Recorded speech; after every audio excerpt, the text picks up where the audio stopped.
Guys, nagluluto ako guys ng suma na kamuting kahoy guys. Tingnan niyo naman guys, ang sarap, o diba?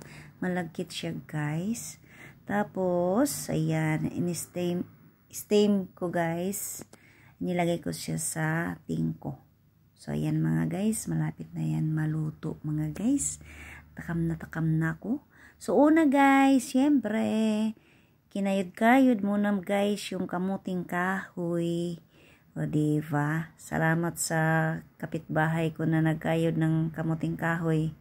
Nagkasugat-sugat na in taon. Part na talaga yan guys sa pagkayod ng Di may iwasan talaga na pati kamay mo talaga masama dyan. Sugatan ba?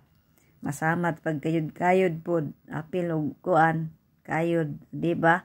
So ibang klase ito na kamuting kahoy guys. So tingnan nyo naman. Dilaw siya.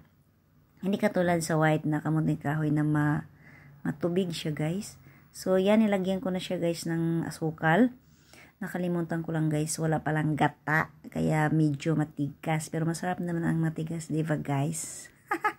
O diba? Pagkatapos guys, yung dahon, syempre, nilagyan ko pa talaga guys ng sabon. Ilang bisis ko yan guys, ginalawan. Tapos guys, syempre, paanohin nyo guys, halub-halubin yung yung dahon, halub-halubin sa gasol kay para humok-humok ba guys ang dahon. Tapos yan, himay-himay ko na guys.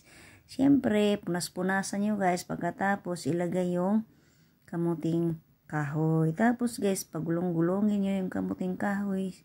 Tapos yan, syempre, tupiin nyo yung sa dulo. Tapos talian yung mga guys. Ayusin nyo lang pagtali na hindi siya kasi alam mo naman lambot lang yung dahon sa pagtali mga guys.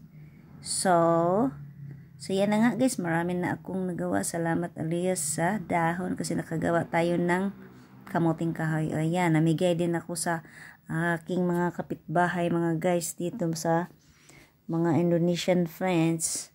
So ayan, hati-hati kami ng kamuting kahoy. So yan, bihira lang tayo kain. So yan mga guys, itali nyo guys yung dalawa. Magkasama sila, magkaharap sila guys. Itali nyo, tagtadalawa mga guys. At pagkatapos, syempre, ilagay nyo na lang guys sa tingko. Steam mo lang guys, steam. Huwag nyong sa tubig ha. Huwag nyong ibabad. Steam lang siya. So yan na mga guys. Malapit na siyang maluto. So yummy. Yan lang mga guys. Thank you for watching.